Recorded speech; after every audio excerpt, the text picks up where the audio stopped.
дуруд бинандагони гиромӣ ва дӯстдорони футбол. Имрӯз 7 октябр даври ҷамъбастӣ ва ҳалкунандаи чемпионати Тоҷикистон оид ба футбол байни бонувон баргузор мегардад. Бо касби 48 имтиёзӣ дастаи хатлони шаҳри Бохтар ва дастаи зебунисои шаҳри Душанбе барои ба даст овардани медалҳои тиллои чемпионат талош мекунанд. Ва имрӯзам дар варзишгоҳи пахтакори шаҳри Бохтар дастаи хатлон тими ҳосилоти фархоро мепазирад. Дастаи зебунисои шаҳри Душанбе бошад дар сафар бо тими Бишкенти ноҳияи Носири Хусрав рақобат мекунад. бояд гуфт ки шонси ба даст овардани медалҳои тиллои чемпионатро футболбоздухтарони хатлон бештар доранд, чаро ки дар сурати баробар боқӣ мондани имтиёзҳо ҳам аз рӯи ҳисоби бозиҳои байни ҳамдигарӣ футболбоздухтарони хатлон метавонанд ки барандаи чемпионати Тоҷикистон дар соли 2021 гарданд.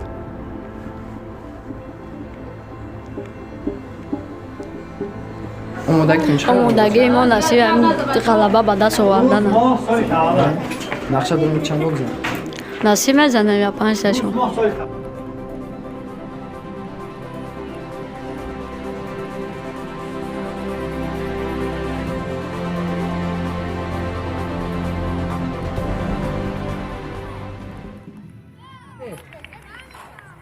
футболбоздухтарони дастаи хатлон аз дақиқаҳои аввал бозиро зери назорати худ гирифта ба ҳарифони худ пайваста фишор меоварданд.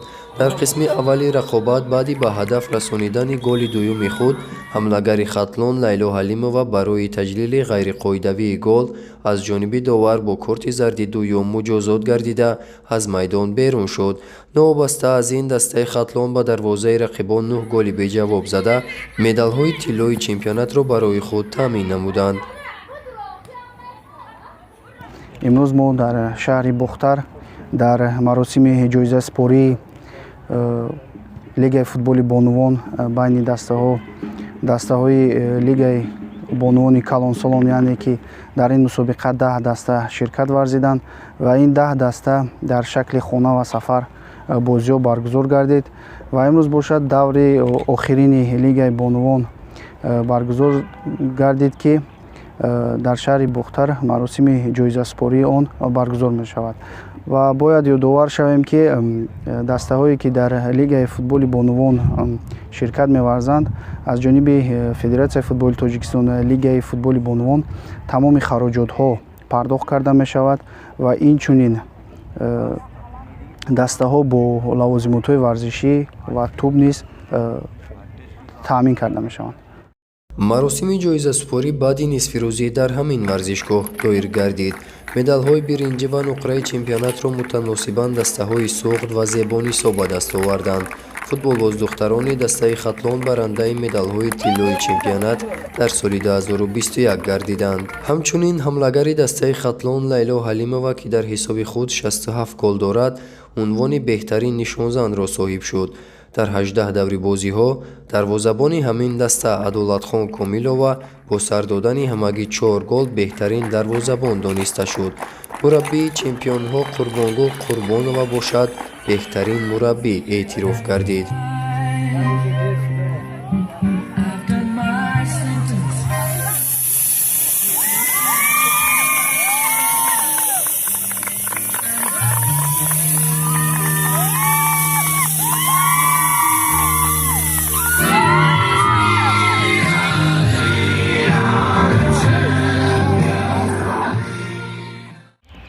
бинандагони гиромӣ, ин ҷомро футболбоздухтарони дастаи хатлони шаҳри Бохтар дар соли 2021 ба даст оварданд ва мураббии ин даста Қурбонгул Қурбонова ки албатта заҳмати эшон дар расидани даста то ин сатҳ хеле камназир аст, ба гирифтани ҷоизаи беҳтарин мураббии чемпионат даст ёфтанд.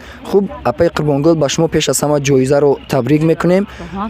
мегуфтед ки роҳи тайкардаи шумо то ин ҷо чӣ гуна буд? мушкилиҳо, машаққатҳо буданд дар рафти кор? албатта дар футболи занона мушкилӣ дида мешавад ва бисёр мо дар тӯли ин даврое ки мо бозӣ мекардем мушкилиҳои зиёд буданд. чанд нафараш оиладор шуд барои мо, барое ки бозингарои асоси даста буданд ва новобаста аз ин мо кӯшиш кардем ва барои духтаро ин як эҳсоси хуб аст ки барои ғолибият овардан ва мақсади мо тасмимо якум ҷо гирифтан буд ва ба мақсад мо расидем. хуб, дар оянда чӣ нақшаҳо доред? хуб, оянда худо насиб бошем, ҳаракат мекунем ки наврасон ҳастанд синни 15 сола 17 сола ки аз онҳо тайёр кунем, барое ки зиёди духтарои калон аллакай калонон ба оила ва ба дигар корҳои дигар машғул ҳастанд. хуб, саломат бошед. Бинандагони гиромӣ, инҷо гузориши худро аз варзишгоҳи пахтакори шаҳри Бохтар ба поён мерасонем. ёдовар мешавем ки бо шумо будам ман Далери Бодуллозода ва Фирдавс Умаров ва гузориши мазкур махсус барои рӯзномаи Хатлон таҳия гардидааст.